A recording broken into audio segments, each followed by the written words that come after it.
Dans ce contexte difficile, marqué par la propagation de la COVID-19 en Haïti, la Fondation Louis et Ghislaine Lamotte, FLGL, continue de mobiliser des actions afin de sensibiliser la population haïtienne et tenter autant qu'elle le peut d'apporter des éléments de solution à l'indignement de cette pandémie sur le territoire national. C'est donc dans cette perspective qu'un ensemble d'entrevues et reportages sont réalisés par la FLGL avec des spécialistes en médecine naturelle et fonctionnelle afin de voir dans quelle mesure cette discipline peu exploitée pourrait-elle aider à circonscrire la pandémie, surtout dans le cas d'Haïti, étant un pays du Sud où la médecine traditionnelle n'arrive pas encore à prendre charge toute la population. Ces interventions permettront aussi d'évaluer l'avenir de la médecine naturelle à travers le monde et de réfléchir sur les nouvelles approches que l'État haïtien devrait avoir face aux phytothérapeutes. Je pense que la médecine traditionnelle est un atout majeur dans ce contexte-là. Premièrement, en Haïti, nous connaissons la médecine traditionnelle là, elle est très importante. Et ça pour nous connaître, la médecine traditionnelle là, c'est un héritage, c'est un patrimoine. C'est pas juste un paquet de feuilles, une série de monde pour mettre ensemble à boire, mais c'est toujours héritage, comme on dit, de génération en génération, de famille en famille, et les recettes ou les connaissances se donnent, soit par les rêves, soit par les cahiers qu'on appelle les cahiers mystiques ou par habitude. Du coup, au jour d'aujourd'hui, on le sait, en Haïti, sur chaque 500 ou 5000 Haïtiens, il y a à peine un seul médecin. Donc, du coup, c'est grâce à la médecine traditionnelle qui a été donnée par les ancêtres aux générations, de génération en génération, qui nous ont permis de garder la santé en Haïti. Les feuilles et les écorces, ce sont les vrais agents de santé en Haïti. Donc, du coup, la médecine traditionnelle joue un rôle important dans le tissu social même de l'Haïtien. Le COVID-19 est tout nouveau, mais grâce à ça, on a essayé à pallier et à traiter beaucoup de cas. Pourquoi? Parce que les vaudouisants ou les médecins feuilles nous te comprennent qui n'essaient de comprendre la maladie. J'en nous dis tout le temps, premier salon, mon alcaï, on docteur feuille, ou fait, ou ça, on gant, on mambo cap très tôt, ils font traitement de lavage de sang, ils lavent sang. Et c'est laver sang, nous connaissons qui importe sang, qui importe dans le corps. Et ils disent, c'est tête qui est bécole, elle fait laver sang, elle commence à laver tête, tout préparer tête, tout psychologiquement, pour capable gérer maladie. Comprendre maladie, c'est quoi? Déjà, qui ça COVID-19 là-bas comme symptôme? C'est des maladies que nous-mêmes, vaudouisants, nous qu'on a habitué à traiter déjà. On avait l'habitude de recevoir ces cas chez nous. Par exemple, la tuberculose, diabète, l'asthme, toutes ces maladies-là, tous ces mots-là ont toujours été des maladies traitées dans les renforts, dans les péristyles, dans nos gévores. Donc, du coup, on a fait appel à ces agents de santé qui sont les feuilles. Par exemple, sur la quinine, on a inventorié les feuilles ou les écorces qui ont de la quinine pour pouvoir traiter l'asthme, pour pouvoir traiter les gens atteints de la tuberculose. À partir de ça, feuilles là, nous allons inventorier, nous allons classer, nous allons dire, mais feuilles, ça bon pour ça, ça bon pour ça, ça bon pour ça, et nous allons bailler au remède là. En fait, tous, nous connaissons remède qui bon pour tous, poumon, nous connaissons remède qui bon pour poumon, mais c'est des traitements qui viennent au fur et à mesure parce que nous avons pharmacopée. Et ce n'est pas pour rien que tous les mois de décembre, il y a ce qu'on appelle cérémonie pile feuilles ou faute feuilles, où les vaudouisants préparent leur pharmacopée annuelle. Ils préparent tout leur panoplie de médicaments qu'ils mettent dans les récipients, qu'ils mettent dans les boîtes à côté, hermétiquement fermées, dans un espace spécial pendant toute maladie qui vient pendant l'année. Le problème de dosage, effectivement, ça pose, on en parle beaucoup dans les médias et c'est beaucoup de peur chez les scientifiques, surtout chez les pharmaciens ou les médecins dans le milieu de la médecine moderne. Mais il faut savoir que les vaudouisants ou les docteurs feuilles, les médecins feuilles, ce n'est pas des gens qui improvisent. On ne s'improvise pas. Il y a toute une posologie, mais qui vient avec une forme de connaissance. Une connaissance qui est spéciale. C'est pas juste on prend une poignée de feuilles et puis on dit il faut boire. Non. Les gens qui ont de la connaissance, on sait. C'est pas pour rien que lorsqu'on va chez le docteur feuille, chez le Hungan, on te dit prends un point feuille. prend avec un petit pincé sel, ou prend 3 feuilles, ou prend 7 feuilles, 2 morceaux écorce. C'est une forme de posologie. Mais je sais que la médecine moderne, qui peut être par moments qui est assez spécial, ce sont des gens spéciaux, ils ont leur propre posologie, leur façon de voir, et tout ça, et je respecte en même temps. Mais nous-mêmes, vaudouisants, on a notre façon à nous de voir la posologie. Mais l'autre monde qui tendait civil qui dans la rue qui dit par exemple on boit thé amoise, yo prend pile amoise yo bouilli, mais monde qui a connaissance pas prend pile amoise et bouilli par exemple. Il pas prend pile bâton fait bâton Saint-Joseph le bouilli. Il connaît les pour le prendre pointe là. Et de là dans nuit il dit il faut secouer la nuit avant de casser les feuilles. Il faut en parler avec l'arbre. Il faut demander avant de prendre. Ce sont des questionnements topologiques également. On ne vient pas dans un arbre ou dans un jardin, on casse comme si de rien n'était, on casse, on coupe tout et puis on fait du thé. Non, c'est pas pour rien qu'on dit il faut attendre, il faut prendre ça à midi sonnant. Il faut faire sécher sur le toit métallique avant de bouillir. Ce sont ces formes de connaissances qui régissent la posologie. Ce sont ces formes de connaissances qui sont à la base même de la médecine traditionnelle. Un petit grain de sel, 3 petits grains de sel en bas langue et puis boiter. Bouillir ou soit tout fait dans petit de l'eau chaude. Après ça attendre refroidi, quitter le bouilli, 7 feuilles bouilli réduit en une tasse. C'est une posologie.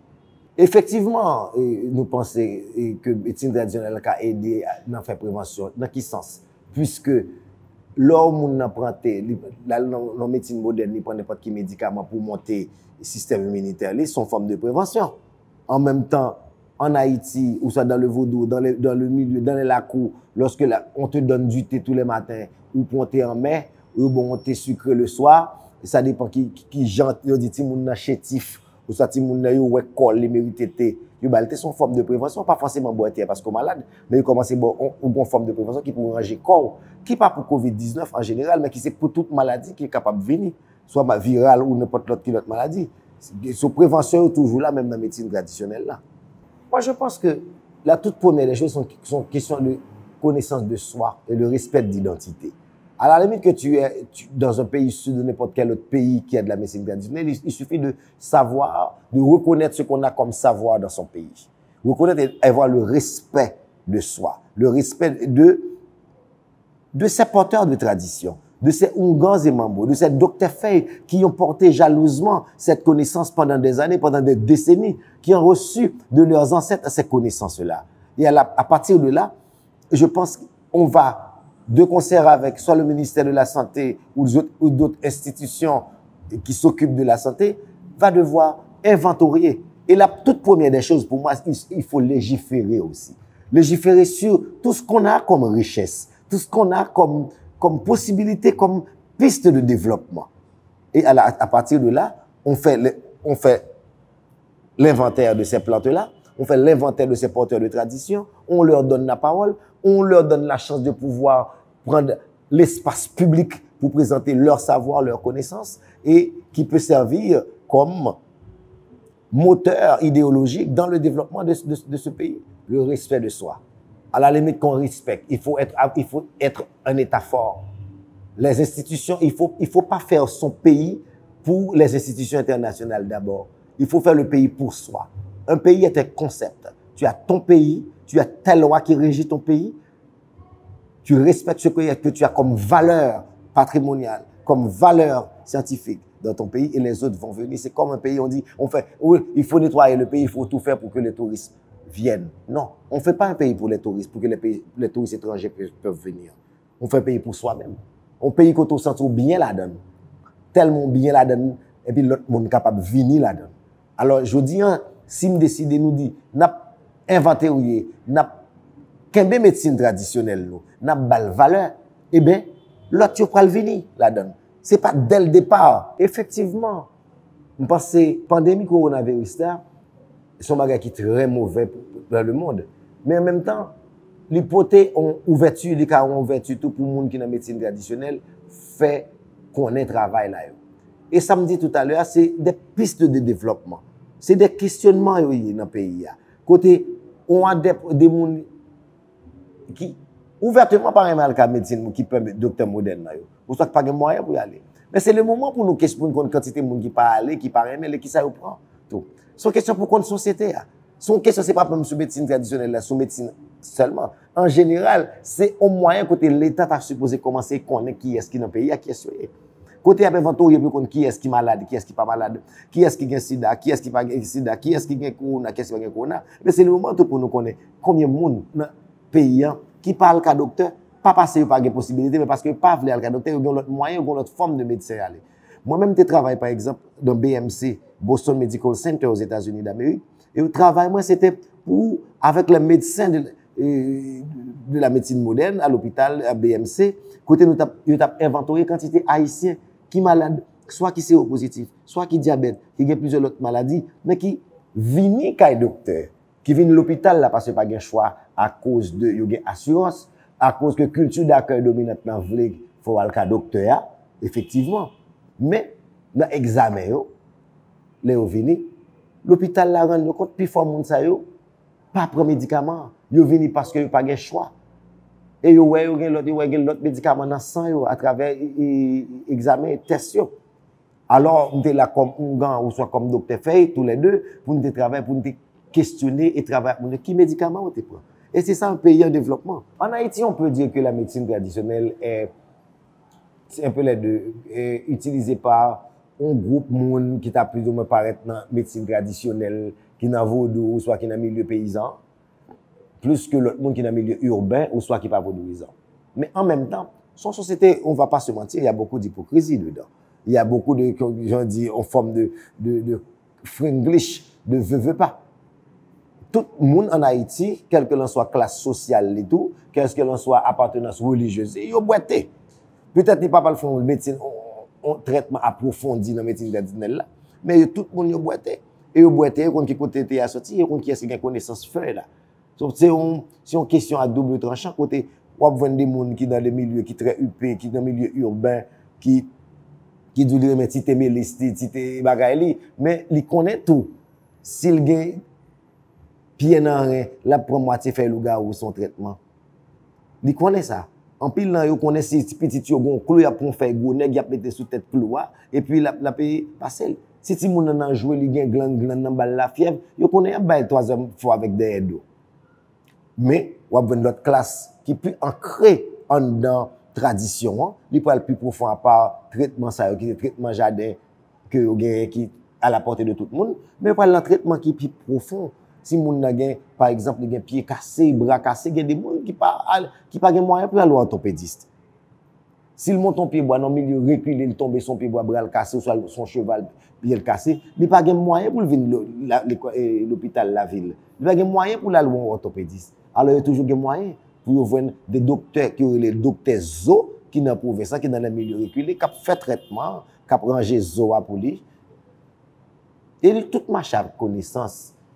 Tout marche avec connaissance territoire, connaissance espace où on vivre là, connaissance pour bien flair, pour bien message. C'est ce que je dis souvent dans le vaudou, nous autres vaudouisants, on n'a pas été à l'école classique pour apprendre à lire.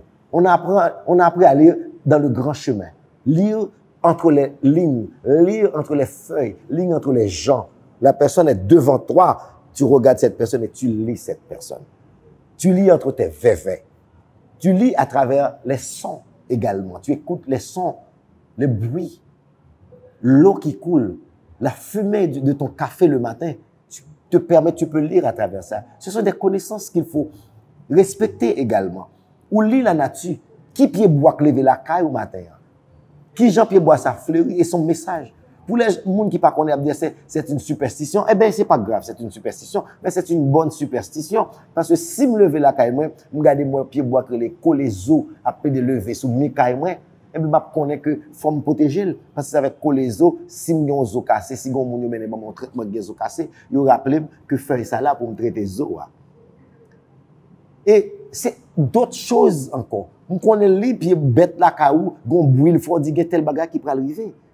Gen un son, gen un gens qui bête là pendant la journée, j'allais attaché devant porte avec tel monde ou connaît que gen pas forcément un problème mais une situation pour résoudre. Et même qui est chien ça courir derrière le plus pour le morder.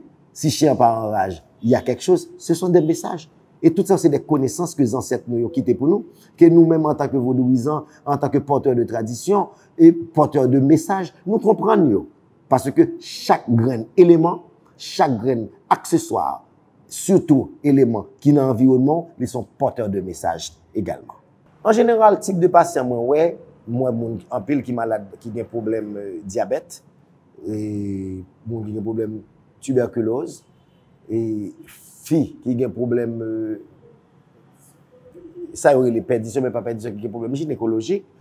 Et un problème nous résoudons en pile dans Vaudou, moi personnellement, je recevons un pile de monde pour ça, parce que nous parlons de médecine traditionnelle, nous parlons de feuilles, nous parlons de toute maladie, mais la question de la santé mentale également, c'est très important.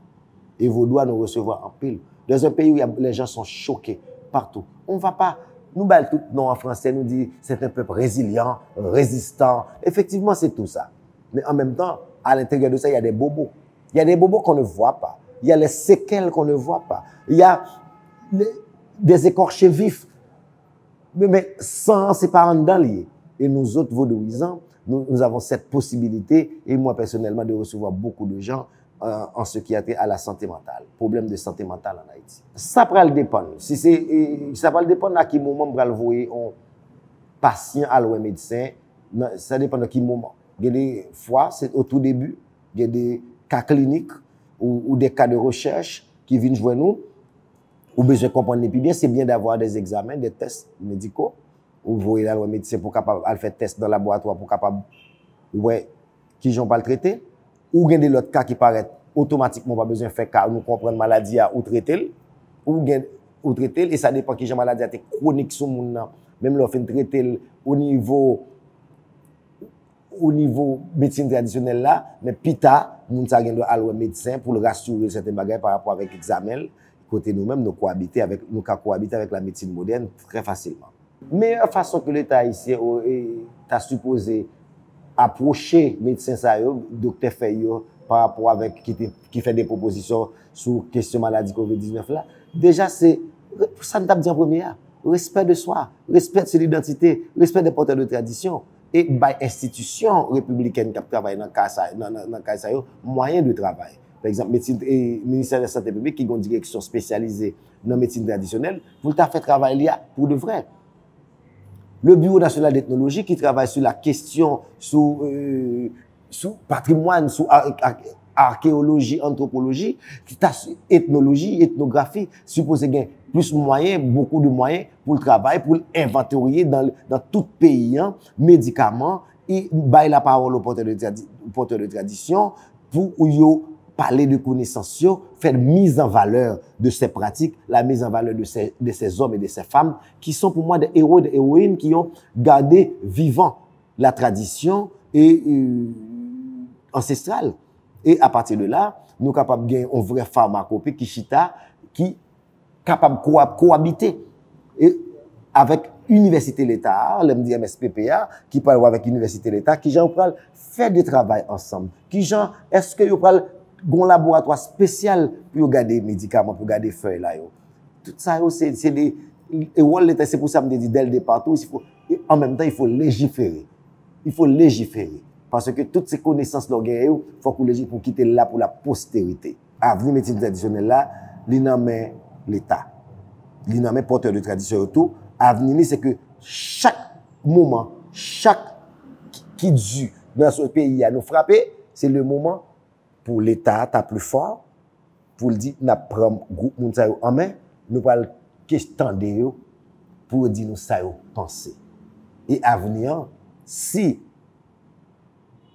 nous pas faire ça pour nous faire soit en tant qu'institution d'État ou soit monde qui responsable d'institutions privées vaudouisants et associations vaudou confédération ou soit fédération vaudou c'est inquiétant parce que n'oublie pas que nous plongés nous envahis avec les petites églises protestantes qui sont là pour détruire les valeurs traditionnelles. Donc du coup, c'est l'État dit pour légiférer, pour mettre Mac fabriquer sous pays ça, pour le dire, c'est ça nous gagne, et connaissance ça nous gagne, c'est avec eux-mêmes qui c'est des pistes de développement, de changement dans la société, pour une société qui est originale, pour un pays qui est original. Il n'est pas obligé un pays qui semble avec Miami, il n'est pas obligé un pays qui semble avec la Guyane, le pays n'est pas obligé de sembler avec la Dominicanie, mais qui était Haïti, mais un Haïti qui est développé avec toute valeur intrinsèque et extrinsèque. Dans défendre les médicaments naturels, là, difficulté nous joindre, moi-même personnellement, c'est incompréhension. Incompréhension, c'est nous toujours tourner dans la question identité, dans la question connaissance de soi. Question si on monde pour venir pour remède, en pile monde a pour remède de soi en cachette, il va quitter monde connaît, ou soit l'autre monde connaît le médicament, il dit la magie, la diable, il pas veut, il pas faire différence entre un monde qui vit un problème mystique ou soit spirituel qu'après ou soit qui a un problème santé. Et le vaudouisant, c'est pas que pour faire la magie là, mais il a une connaissance spirituelle, une connaissance mystique et une connaissance sous médecine naturelle pour traiter les gens. Pas forcément c'est vous un morceau moun, ou soit vous un zombie, ou soit moun ou vous un magie, on gamme en traiter le même maladie naturelle là tout, mais la difficulté c'est grand monde qui pas comprendre ça et la plus grande difficulté ce sont les églises protestantes. Je pense que médecine traditionnelle là avec médecine conventionnelle là, si au contraire, il pas préjudiciable. Si le contraire ça veut dire qu'il y a chita parler entre ces deux connaissances et il va chita ensemble et il y a entendre qui Jean Pouyoel, j'aime parler de BMC, Boston Medical Center, il a plus porté au contraire en ouverture que préjudiciable.